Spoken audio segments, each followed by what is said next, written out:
దేవుడు చేరిస్తే సంఘం ఏర్పడింది. క్రైస్ట్ చర్చ్ కోవెట్ ఇలాగే ఏర్పడింది.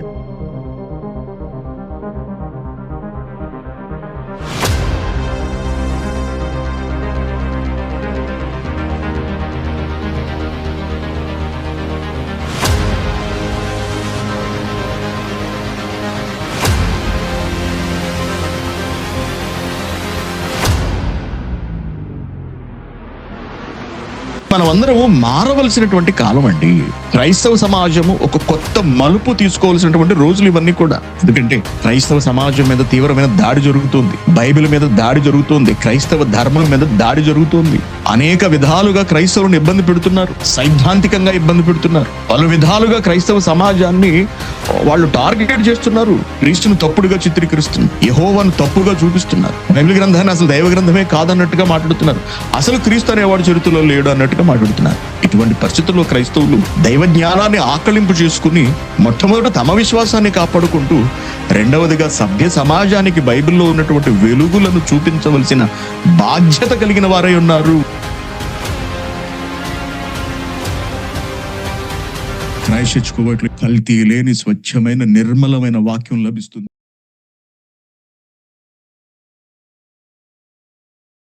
నా జీవితంలో నేను కువైట్లో 30 సదస్సులు జరిగించాలి అని అనుకున్నాను. దేవుడు దానిని 40కు చేర్చాడు. ఇక ఆ తర్వాత దేవుని చిత్తం. ఈ దేశంలో ఉండి నేను దేవుని పని జరిగిస్తానా, లేకపోతే భారతదేశానికి వెళ్ళి దేవుని పని జరిగిస్తానా, లేకపోతే ఇక్కడితో నా పనులు పూర్తయితే నేను మరణిస్తానా అన్నది ఇక దేవుని చిత్తము, దేవుని సంకల్పం, దేవుని ఉద్దేశం. సెమినార్ కొరకు పని చేసిన ప్రతి ఒక్కరికి, సెమినార్ కొరకు కష్టార్జితాన్ని ఇచ్చిన ప్రతి ఒక్కరికి, అలాగే సెమినార్ కొరకు ప్రార్థనా సహాయాన్ని అందించిన ప్రతి ఒక్కరికి, అలాగే సెమినార్ కొరకు అనేక వస్తువులు, ఆహార పదార్థాలు, ఆహార ద్రవ్యాలు పంపించిన, సరుకులను పంపించిన, అనగా బియ్యము, నూనెలు, పంచదారలు, పప్పులు, కోళ్లు అనేక మంది పంపించారు. వీళ్ళందరికీ కూడా నేను ధన్యవాదములు తెలియజేసుకుంటున్నాను. అలాగే పని చేసిన ప్రతి ఒక్కరికి, వంటలు చేసిన వాళ్లకు, తినుబండారాలు చేసిన వాళ్లకు, పిండి వంటలు చేసి పెట్టిన వాళ్లకు, వంటకు సహాయపడిన వాళ్లకు, అన్ని విధాలుగా సహాయపడిన వాళ్లకు, ముఖ్యంగా ట్రాన్స్పోర్టేషన్స్, జనాలను తీసుకురావడం అనేది క్రైస్ట్ చర్చ్ కోవెట్లో చాలా కీలకమైన విషయం అండి. ఆ పనులన్నిటినీ కూడా ఎంతో బాధ్యతాయుతంగా వ్యవహరించిన వాళ్ళు ఉన్నారు మన సంఘంలో.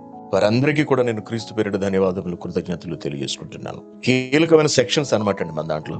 కుకింగ్ ఒకటి, ట్రాన్స్పోర్టేషన్ ఒకటి. చాలా సంఘాల్లో ఏమిటంటే ట్రాన్స్పోర్టేషన్ అవసరం ఉండదు, ఎవరంతటా వాళ్ళు వాలంటీర్గా వచ్చేస్తుంటారు. కానీ కువైట్లో అలా కాదండి. ప్రతి ఒక్కరిని తీసుకురావాలి, వెహికల్ పంపించి తీసుకురావాలి, ట్రాన్స్పోర్టేషన్ బస్సులు పురమాయించాలి, పెద్ద బస్సులు, చిన్న బస్సులు, కార్లు, ఇలా పలు రకాలైనటువంటి ప్రయాణ సాధనాలు, వాహనాల ద్వారా అందరినీ సమకూర్చాలి. మరలా అంతే జాగ్రత్తగా తీసుకెళ్లే వాళ్ళని వాళ్ళ ఇళ్ల దగ్గర దిగబెట్టాలి. ఇదంతా పెద్ద పెద్ద రిస్కీ ఫ్యాక్టర్ అనమాట, రిస్కీ వ్యవహారం ఇదంతా కూడా. అయినప్పటికీ మన సహోదరులందరూ చక్కగా ప్లాన్ చేసి కార్యక్రమాన్ని అంతటిని ఉన్నతంగా జరిగించారు. అలాగే సహోదరుడు రాజారావు గారు, సహోదరుడు శ్రీరాములు గారు కూడా విలువైన వాక్య సందేశాలు అందించారు. ఇకపోతే నేను కూడా కొద్దిసేపు వాక్యాన్ని మాట్లాడాను. అందరూ క్రైస్ట్ చర్చ్ కోవెట్లో ఉన్న వాళ్ళందరూ సంఘం పట్ల జాగ్రత్త కలిగి ఉండండి, క్రైస్ట్ చర్చ్ కోవెట్ పట్ల అంకిత భావాన్ని కలిగి ఉండండి. మరి దేవుడు ఎల్లప్పుడూ మీ రెక్కల కష్టాన్ని చూడాలి, మీ ప్రేమను ఆయన స్వీకరించాలి, తగిన ప్రేమను ఆయన మీకు ప్రతిఫలంగా అందించాలి అని మనస్ఫూర్తిగా కోరుకుంటూ, ఆ దేవుడు మిమ్మల్ని అందరినీ చల్లగా చూసి కాపాడాలి అని మనస్ఫూర్తిగా మిమ్మల్ని అందరినీ కూడా నేను దీవిస్తున్నాను. Thank you very much.